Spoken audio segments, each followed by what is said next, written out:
Hey, welcome to Treeline Church. My name is Andrew. I'm one of the guys on staff here. I lead our college ministry called the Salt Company.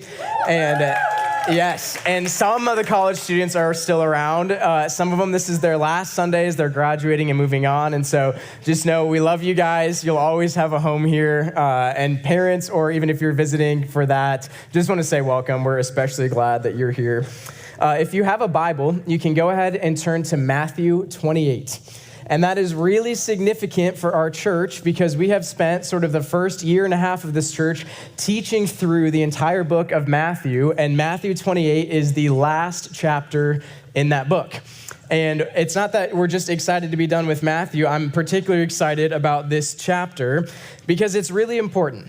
And not just because it's the end of the book, but because it's kind of the culmination of the entire story that Matthew has been telling about Jesus. And Matthew, in chapter 28, he lands the plane perfectly. And chapter 28, it begins with the resurrection of Jesus, which is a pretty big deal. Actually, the entirety of our faith rests on the fact that Jesus came back from the dead. David, a few weeks ago, had an amazing sermon on that at Easter. So if you want to learn more about the resurrection and hear about that, go back, listen to that sermon. I'm actually skipping over it today, not because it's not important, but I'm concerned about what happened after Jesus came back from the dead. We're going to look immediately this morning what happened when Jesus came back, because he didn't sort of just get up from the grave, kind of declare victory and go right back to heaven. No, Jesus, like his entire life, ended it with extreme intentionality. He was very careful and very purposeful with everything he did after the grave. And what he did, after he systematically sought out and restored each individual disciple, he had like 40 days on earth, and he didn't spend those days winning the masses. He spent those days seeking out his friends one by one and bringing them back to himself. That's amazing. He brought them together, and then now he has a message for all of them, one final thing to tell them, and it's those words, his words this morning, that were meant to echo into our lives and into the world ever since he said them. Jesus wanted these to be the last things recorded in this gospel because he wanted them to be loud and clear for us to remember forever and ever. And here's the question he wants to answer with these final words. What is the single most important thing we should do with our lives? What's the most important thing with our lives? That's what Jesus wants to answer this morning. And in fact, we think his answer to this question is so important and so crucial that we get it right that actually for 3 weeks, we are going to be spending all of these next 3 weeks in these last few verses of Matthew, because we want to slow down and take very seriously the words that Jesus chose to leave us with before he went back to heaven. You've heard it said before, it's kind of pat advice, but it's good wisdom. Keep the main thing, right? That's a good thing to have. You need to sort of have a vision, a picture of where your life is going. This morning, Jesus wants to give you the main thing. He wants to give you the one thing that you should care more about in your life than anything else. He doesn't mince his words, and he doesn't leave it up for debate. So let's look at the scene. Matthew chapter 28, starting in verse 16, he says this. Now, the 11 disciples went to Galilee, to the mountain to which Jesus had directed them. And when they saw him, they worshiped him, but some doubted. Okay, that first line is pretty amazing, right? Jesus, he'd come back from the dead. He had made himself known to 500 witnesses, to the individual disciples. He was restoring them. Like, energy was growing. Guys, Jesus is back. He's done some miracles. Like, what's going to happen next? And Jesus sort of gives them this touch point. Hey, meet me at the place in Galilee. And so you can just imagine what's going on. Like, the disciples are like, all right, like, Jesus, this is a moment. Something big's about to happen. I know he's just been hanging out with us, but something big is about to go down. Let's go meet him at the mountain. But even with all of that, the energy, the excitement, the stories of Jesus being back, what did it say? It said when they saw him, some worshiped him, but some doubted. And for me personally, lines like this are some of the most endearing and humanizing lines in the entire Bible. Like, this book is not just full of radical spiritual realities that people just take in stride, like there's nothing insane about it, right? No, this book is really full of ordinary people trying to figure out, is it actually possible that a guy named Jesus is really the God of the universe? And it paints a really accurate, really honest picture of what it looks like for people to be on that journey. It's not just a bunch of people that sort of just swallowed this wholesale. Even the people that actually saw Jesus, it's really like actual people who are trying to decide, is Jesus who he said he was? And here's what's interesting about this instance in particular is the word doubt there is actually a different word than is normally used for intellectual doubts and questions. There's lots of other texts in the New Testament. There's lots of other examples of Jesus when people sort of have real intellectual doubts and questions. Jesus has a lot of space for that and a lot of compassion for that. So does this church, by the way. This is a really great space for you to enter into with questions. But this is talking about something different. The meaning of this word is way closer to hesitation. They were hesitant in their hearts. They saw Jesus, they knew who he was. They're like, I get it, I'm seeing it with my own eyes. Like, I don't have questions if that's really Jesus, but in my heart, as I'm trying to contemplate what this means, I feel hesitant. And in full transparency, just in my life, for me, it has been a while, in fact, years and years, since I have struggled with doubt about the basic truth claims of the Bible. Like, I actually just haven't really wondered if Jesus really came back from the dead or if the Bible is telling the truth about that. I've been pretty solid about that. However, oftentimes, sometimes every single day, I find myself where these disciples are at. Not questioning the reality of the resurrection, but hesitant in my own heart to fling my entire life on that truth and to actually live like that is real. Are you guys like that too? Is anyone else like me and these disciples like, hey, I actually don't struggle with some of the things the Bible says. I'm okay believing that's true. But living that out, having that define my decisions and realities, I don't know, for some reason I still feel hesitant. You feel hesitant to believe that he can change the heart of your friend who continues to hurt you over and over again. You believe that the Bible tells the truth, but you struggle to believe that Jesus can really fix the problems in your marriage that have been bubbling for years. They're always going to be like that. That's just the way it is. I believe the truth of the Bible, but I don't think Jesus can change that. You're convinced of the resurrection, but maybe you doubt his ability or willingness to heal your mental health. Listen, if you find yourself in a place like that this morning, saying, I believe the truths of the Bible, I think Jesus is alive, but I'm a little hesitant clinging on to that power as real in my life, I just want you to know you're in good company. I feel the same way. And that's actually where the disciples were at. And they had the resurrected Jesus right in front of them. They were convinced of the reality of the resurrection, but hesitant to give themselves fully to that. And look at Jesus' response to that. Because it's his response to people like us in verse 18. Jesus drew near to them and said, one thing Jesus never is about you is hesitant. When we are faithless, he is faithful.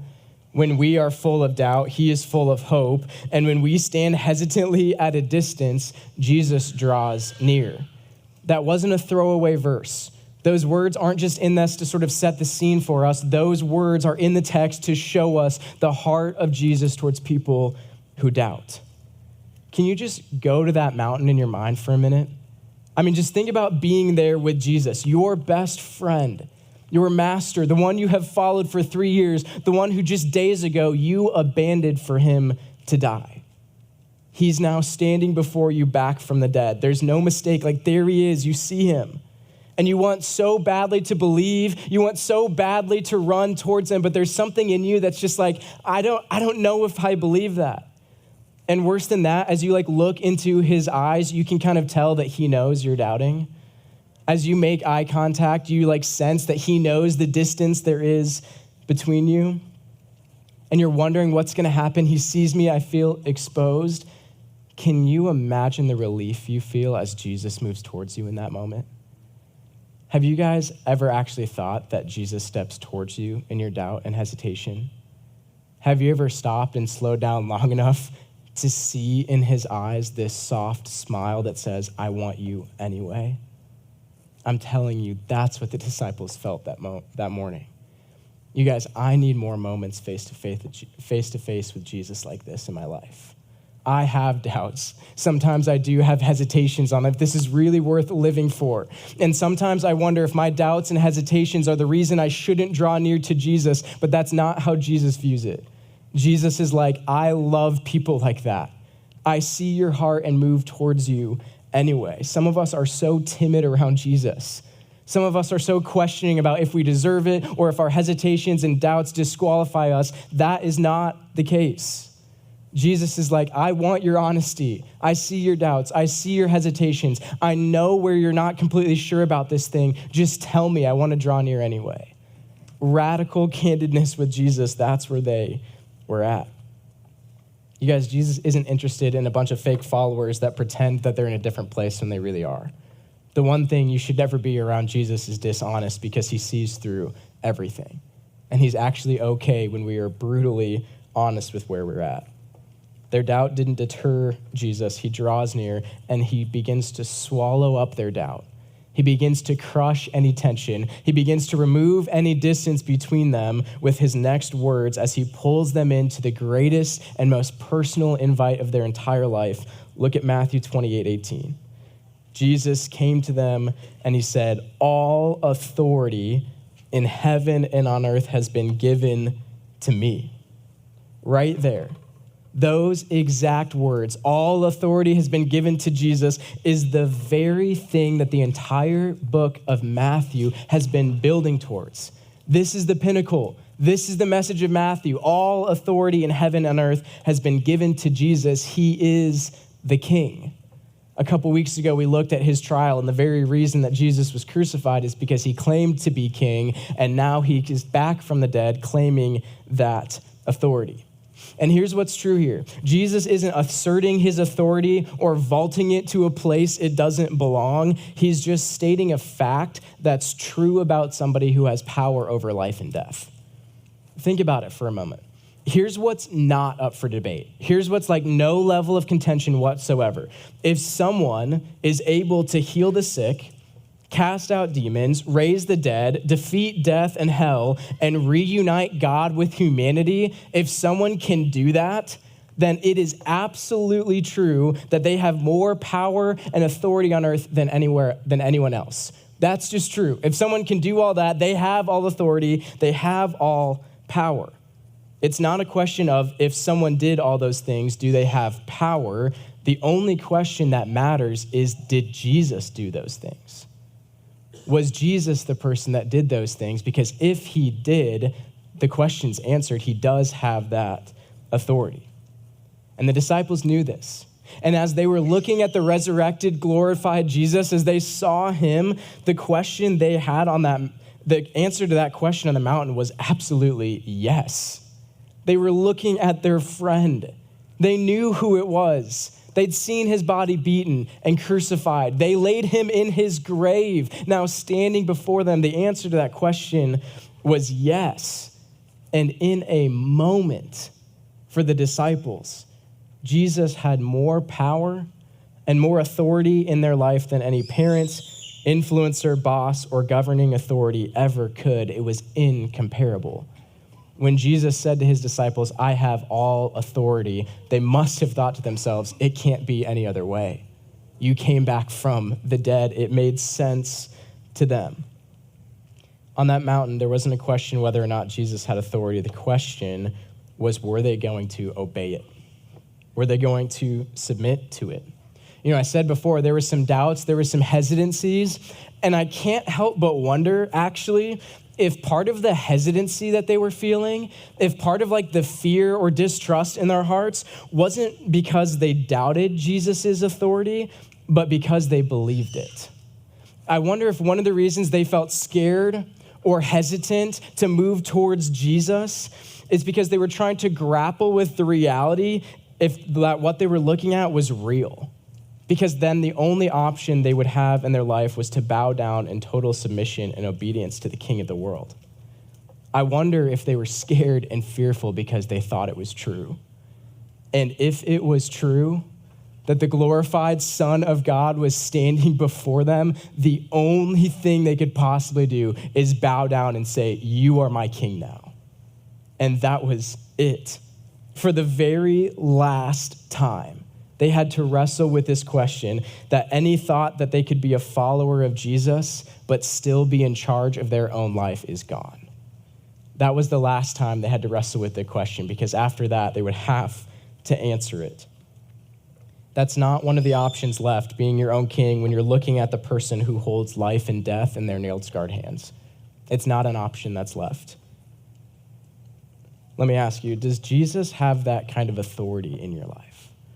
When you read about Jesus in your Bible, when you pray to him, when you think about words that he said, does he have that level of tangible, palpable, I will obey you type of authority? Not just the right to suggest things to you, but the right to be listened to. Not just allowed to suffer and die for your forgiveness, but also to be your Lord, the one who manages your life. Have you let the resurrected Jesus establish total authority in your life? That was the question that was hanging over the disciples, and it is still the question that hangs over our lives. And the difference between answering yes or no to this isn't the difference between becoming a good Christian or a normal Christian. It's becoming a disciple of Jesus at all. There's no such thing as a disciple of Jesus that doesn't have Jesus as their Savior, but also bows to him as Lord. That's just what it means. And if the thought of that kind of terrifies you, if the thought of bending down in authority to Jesus, totally giving up of control of your life, if that is a little scary, join the club. Honestly, I love the death and forgiveness part, but the resurrection and authority part, that goes way deeper into my own life than I would want. And I think it's a really valid fear, but it's a fear that Jesus intends to lay to rest by the way he uses his authority. You see, power and authority are a very dangerous thing to give to somebody who intends to wield it to wound, to gain personally at the expense of other people. But Jesus, he's not like that. Jesus has always had all power and authority in the universe, but he didn't use that to his advantage. He used it to die on your behalf. You see, when Jesus was resurrected, when he said, all authority has been given to me, it would be more accurate to say, all authority has been given back to me. He had it before. He just used that authority to give it up to die on your behalf, because that's what he's like. In fact, Jesus' next words show us the main way he intends to use his power. The reason it's not scary to submit to Jesus is because what it means when he uses his authority in our life. Here's what he says, verse 19. He says, go, therefore, and make disciples of all nations. That's his command. Go, therefore, and make disciples of all nations. Jesus has all the authority in the world, total carte blanche. He can do literally whatever he wants. He is the Son of God, the one who hung the stars and the planets. He can do anything he wants, and yet he takes a few of his friends and tells them, hey, go to the world and tell every single person you can that they can be my friend too. That's what he does with his authority. That's what he does with his power.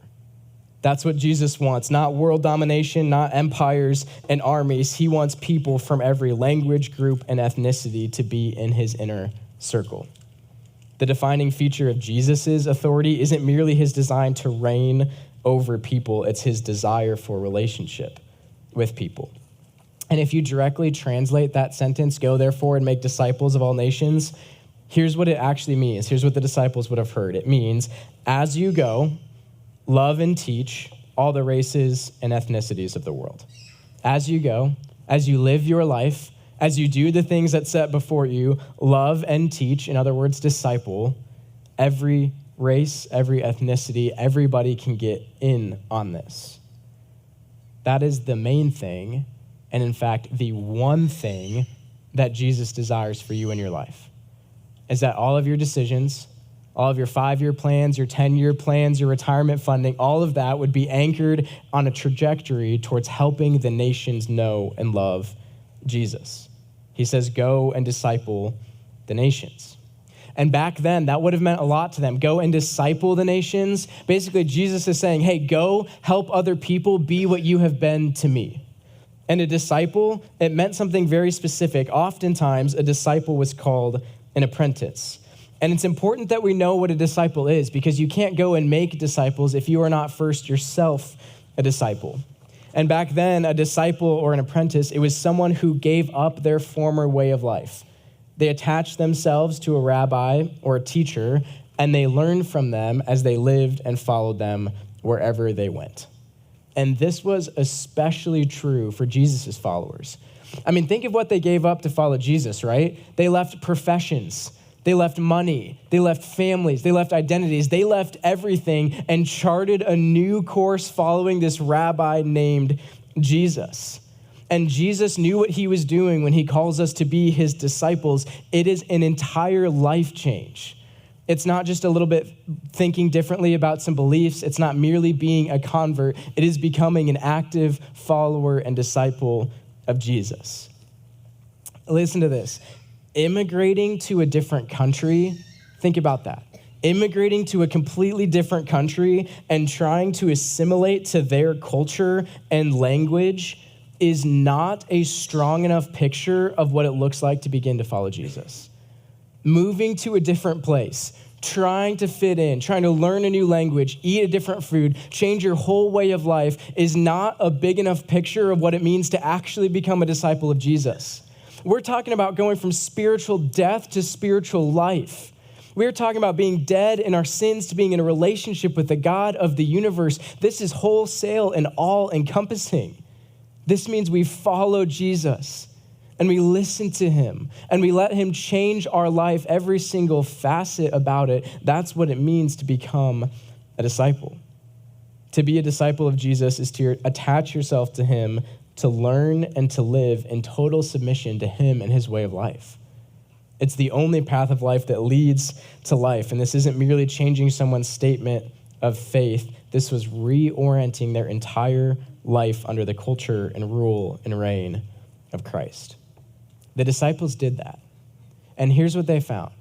Here's what they found when they changed everything, when they reoriented every little area of their life. They found a master whose yoke was easy and burden was light. They found a leader who used his strength to heal, to save, to love, and redeem. They found a best friend and a savior, not somebody who wanted to lord his power over them. See, the only way to truly experience the thing Jesus is trying to offer you is to let him have every single part of your life. These disciples did that, and they became followers of Jesus. And they found that Jesus' words about himself in Luke chapter 4 were absolutely true when he said, "The Spirit of the Lord is upon me, because he has anointed me to proclaim the good news to the poor. And he has sent me to proclaim liberty to the captives and the recovering of sight to the blind, to set at liberty those who are oppressed, and to proclaim the year of the Lord's favor." That's what it means when Jesus comes in power and authority. And now the command is to take this message that Jesus has all authority, that he has a kingdom. He says, take it to the nations. It's simply Jesus' way of saying everybody needs to hear about this and anyone can get in on it. This message is incredibly hopeful. It's incredibly freeing. It's incredibly profound. And Jesus is saying everyone needs to know because anyone can get in on it. This is way more of an invitation than a demand. When Jesus says, go and make disciples, he's not heavy-handed and he's not angry. He is inviting you into the greatest thing your life could ever be caught up in. Jesus' mission to restore, redeem, and heal the people of earth. That's what his heart beats for. And that is what he desires for you to get caught up into. And this isn't supposed to be an afterthought of our normal lives. This is to be the very orienting thing around everything that we do, every decision that we make. This is the thing that we're meant to lock into as the vision for our lives.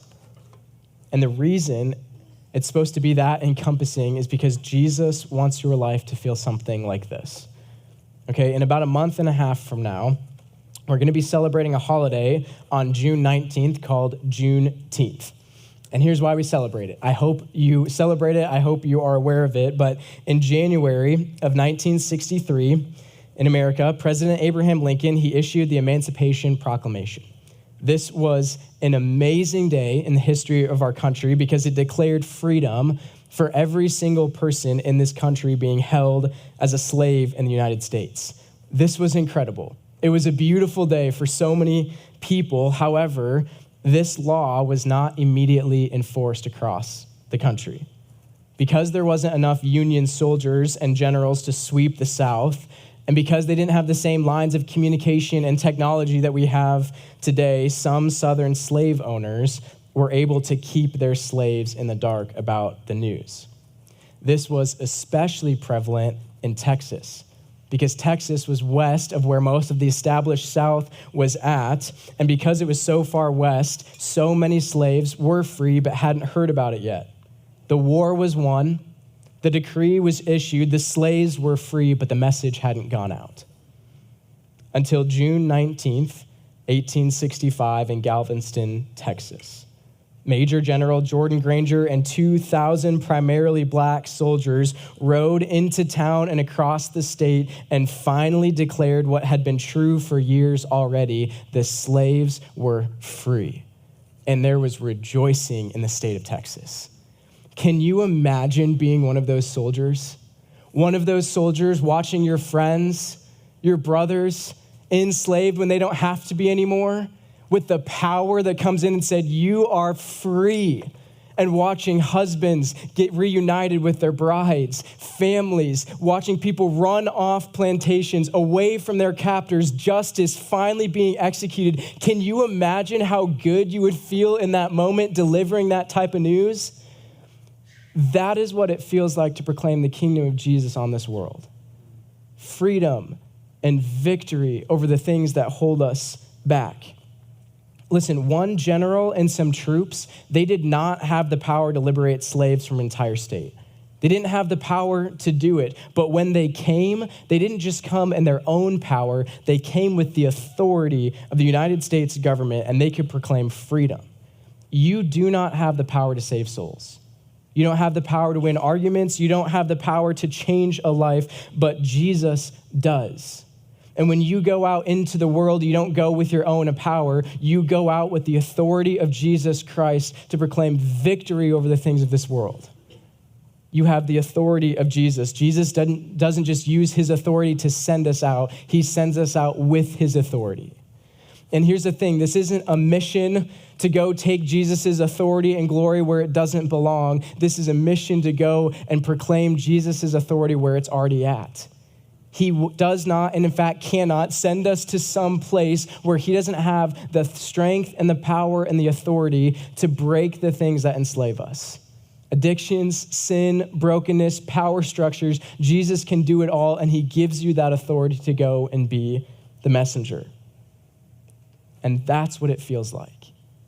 Every single day that you live as a follower of Jesus can be that day in Galveston, Texas, where you deliver the news to people that are in captives. You are free. Come away and live. That's the greatest feeling in the world. It's literally the thing that Jesus invites us into, and it is the reason why he says it should be the one thing that orients everything else about our life. Chase that feeling, because that's what it feels like to make a disciple.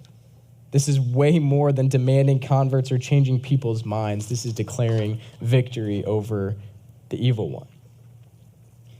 You know, it's fascinating to me that this final scene of Jesus' life, the one where he says, go and make disciples of all nations, really is just a precursor and a command that sets up what the final scene of all of humanity will be. Look with me at Revelation chapter 5, verse 9. It says, and they sang a new song saying, worthy are you to take the scroll and open its seals. For you were slain, and by your blood you ransomed people for God from every tribe and language and people and nation. That's it. Gathered around the throne room of God is somebody from every tribe, every tongue, every people group, every ethnicity. The Lamb was slain, but the world still doesn't know. The Lamb was slain, not in hopes that somebody from every tongue, tribe, people, and nation would be saved, but with a promise that someone from everyone will. And Jesus invites you to be an answer to that problem. An old Moravian monk couldn't have said it any better. This is the cry of his life. He said, may the Lamb that was slain receive the reward of his sacrifice. Listen, if the Son of God thought this was important enough to die for, surely it is important enough for us to live for. If the Son of God thought it was worth spilling his precious blood into the earth to make this happen, surely it is worth our meager 70 or 80 years here trying to help Jesus in this cause. Listen, when I was in high school and I began to take my discipleship to Jesus more seriously than ever, this was one of the first verses I memorized. Then Jesus drew near to them and said, "All authority has been given to me in heaven and earth. Go, therefore, and make disciples of all nations, baptizing them in the name of the Father and Son and Holy Spirit, and command them to observe everything I've taught you. And remember, I am with you always to the end of the age." It was the first verse I memorized. And I very quickly realized as I began to set this in front of me and meditate on it and memorize it, that this is the very thing that it means to follow Jesus. This wasn't a nice memory verse. This was a vision for my life. And to this day, I have that same little note card in the dashboard of my truck, and I look at it every time I get in to drive somewhere. The purpose of my life is to make disciples of all nations. Listen, this is everything to us. It's our retirement plan. It's our 5-year plan. It's our 10-year plan. It's what we do with our kids, with our family. It's how we decide how to live. What it means to be a follower of Jesus is that what we decide to do with our lives is try to help the nations know the gospel. Let me ask you this question. If you accomplished everything that you wanted to, would the nations know the gospel? If all of your hopes, if all of your dreams, if all of the things that you desperately want, if you got all of those things, would that even make a dent in the nations knowing the gospel? If the answer is no, we have messed up priorities. I'm telling you, Jesus is trying to set this one thing before us. I have won the war. Go and tell people it is true. Whatever the cost, it is worth it. Go and set people free. My blood has already been shed. That's what we want to be like. Listen, it is my job to work for a church. It is my job to help you know Jesus. It's my job to lead you closer to Jesus. It's my job to help you know his heart.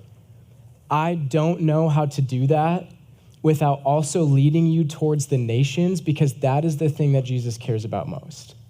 I cannot help you love Jesus more and at the same time make sure that you don't care about what's going on in the world. Those are incompatible. If you want to know Jesus, if you really want to feel alive in your relationship with him, do whatever it takes to be a part of what he's doing across the world, because that's where he's at. And that's where you will experience the most cohesiveness in your discipleship with Jesus. You will. Keep the main thing the main thing. Go and make disciples of all nations. It is the last thing that Jesus throws all of his weight and authority behind before he goes to heaven. Let's listen to him. Will you pray?